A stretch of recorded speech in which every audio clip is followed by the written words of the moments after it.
காதல்ன்னு சொல்றது என்னுடைய வாழ்க்கையில சக்சஸ்ஃபுல்லா இருக்குது.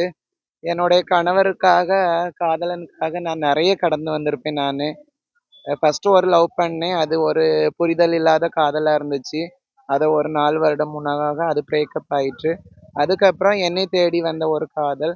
நான் அத ஒரு புனிதமான காதலாக, ஒரு முழுமையான காதலாக நான் நெனச்சேன். அந்த பக்கம் அவங்க எப்படி எடுத்துக்கிட்டாங்களோ தெரியல. ஏன்னா என்னுடைய கணவர் ஒரு திருமணமானவர்.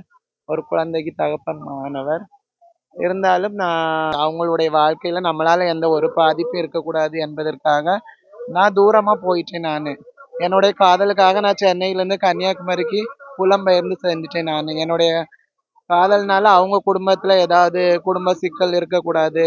அவரும், அவருடைய மனைவியும், பிள்ளைகளும் சந்தோஷமா வாழணும், வெற்றிகரமாக அவங்க வாழணும்னு சொல்றதுக்காக, நான் காதல தியாகம் பண்ணல.